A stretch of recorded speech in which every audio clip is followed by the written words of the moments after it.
hablar un poco con Zayad, cómo juega la relación de la baja de la inflación con la imagen del presidente, ¿no? Así es. El dato de inflación, de acuerdo a lo que están difundiendo diferentes consultoras y también el gobierno, es que en octubre va a tener un escalón por debajo de lo que fue septiembre. Y yo creo que aquí aparece un punto central de decir, bueno, ¿por qué baja la inflación? Entonces, o el aumento de precios. Obviamente dentro de este marco que vale la pena rescatar, como dijo Adrián, que los salarios no acompañan, las tarifas son impagables, la calidad de vida de la población en general está deteriorándose, pero no hay una espiralización de los precios. Por el contrario, en términos promedio, una cosa es el índice de precio al consumidor, otra es la percepción, pero en este índice de precio al consumidor está bajando escaloncitos. Obviamente que esto lo toma como una bandera política importante el gobierno. Entonces acá quiero abordar dos cuestiones. La coyuntural es baja por la recesión. Fundamentalmente. Tenés una cuestión, es que un rubro esencial que es alimentos y bebidas, acá lo hemos mencionado en varias oportunidades, bueno, hay un derrumbe del consumo histórico en lo que es la venta de alimentos y bebidas, artículos de tocador, artículos de limpieza. A la vez también la apertura importadora empieza ya a tener algún impacto sobre el tema de precios y el tipo de cambio. El tipo de cambio que solamente tiene este ajuste del 2% sumado a salarios que siguen pisados en relación a los costos de las empresas. Entonces no es que hay un incremento salarial importante. Bueno, esta es la cuestión de la coyuntura, pero a la vez acá quiero introducir un factor político que a mí me parece interesante para pensarlo, respecto a decir, bueno, la derecha, para decirlo de una forma muy esquemática, puede lograr esta baja de la inflación afectando a los sectores populares, afectando con liberalización de precios, afectando con que pisa los salarios, pisa las jubilaciones, aumento de la pobreza, aumenta la indigencia, y aquí quiero hacer el link con la política. Entonces, como ayer estuvieron desarrollando, bueno, pero sigue teniendo adhesión. Y entonces, y ahora voy a este punto, pero decir, bueno, los gobiernos nacionales y populares tienen que aprender que la inflación también es un tema central para la población. Es cierto, es la población. Ahora es cómo se logra bajar la inflación y en relación, y aquí viene el nudo de la política, sobre tu base electoral. ¿Cuál es tu base electoral que afectás o no afectás y podés bajar la inflación? Los gobiernos de derecha, ¿a quién afectan? No afectan esencialmente a su base electoral.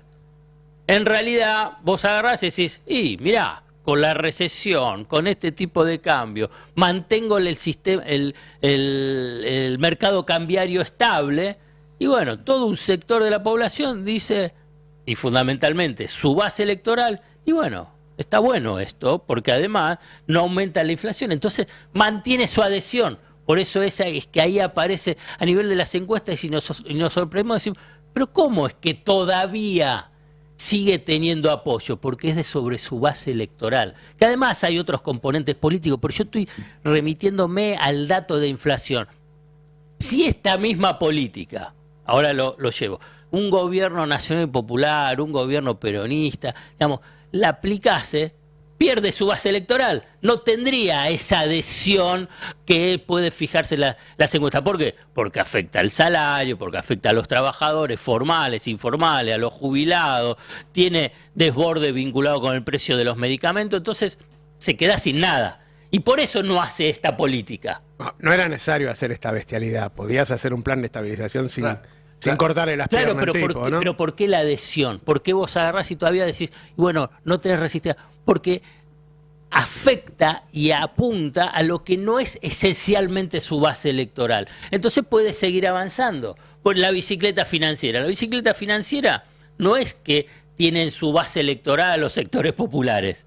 sí lo tiene en los gobiernos de derecha, que además dice, bueno, el dólar está calmo y además tiene la posibilidad de mantener una tasa de inflación que la baja. Ahora, la pregunta es, porque en general la lógica es, se estabiliza a un costo que para algunos puede ser altísimo, pero el que fuere, para después poder volver a crecer. Ahora, en esta situación, en el estado de las cosas, si se vuelve a reactivar la economía, ¿no vuelve a subir la inflación? ¿Hay algo que la ate abajo, que la haga mantener abajo en un escenario de recuperación? ¿O solamente está basada en que la gente no va a comprar? Los dos supuestos fundamentales es con apertura importadora y con ingresos de dólares.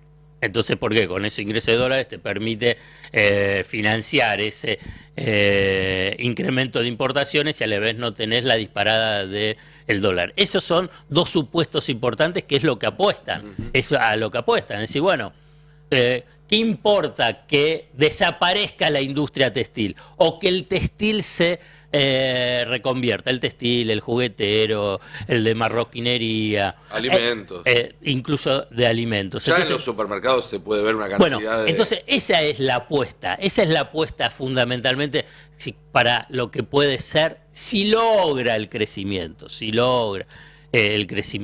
Pero a mí me parece importante, para no caer en la trampa, esta cuestión por ahí, para hacerlo en forma más directa, decir, bueno, ¿por qué los gobiernos nacionales y populares no bajan la inflación tomando estas medidas? Porque no puede tomar estas medidas porque si no afecta a su base electoral. En cambio, la derecha sí puede avanzar porque a su base electoral en cierto modo la protege. No por ahí a todo, pero porque ahí se incorpora elementos, si querés, del antiperonismo, pero en términos económicos, vinculados con ajuste fiscal sobre el gasto de las universidades, de salud. Entonces, en cambio, los sectores populares, o si querés la heterodoxia, tiene que tener más creatividad para, en un territorio hostil como en la Argentina, altamente inflacionaria, poder abordarla. Yo ahí tengo dos dudas. Una es que la base electoral que mantiene el gobierno no es solamente de los que más tienen o de los que tienen un salario en blanco. Cuando uno analiza, hay varias encuestas bastante abiertas ahora, hay buena parte del campo popular que lo sigue apoyando. Y después, bueno, vos lo dijiste al final, hay que ser un poco más creativo, pero no es que no se puede bajar la inflación. No, obvio. Su núcleo duro ese es un 30%. Su núcleo duro es un 30%. Es cierto, porque si no, no alcanzas al 50% que incorpora. Pero yo creo que ahí hay otros elementos. Yo por ahí no es otro capítulo. Yo quiero decir, vinculado con el tema de la inflación, porque está claro que la inflación bajó. Pero hay... Entonces vos agarrás y decís la heterodoxia. ¿Por qué no puede bajar la inflación? Porque acá lo que en realidad están haciendo para bajar la inflación es con unas medidas antipopulares fenomenales. Entonces la heterodoxia no puede. Entonces la heterodoxia tiene que tener elementos creativos para poder abordar lo que es un punto central de la economía argentina, que pero es la también inflación. tiene que ponerlo en la agenda como prioridad, porque ya está claro, pasó en los 90 y pasó ahora, que la gente le da mucho valor. Entonces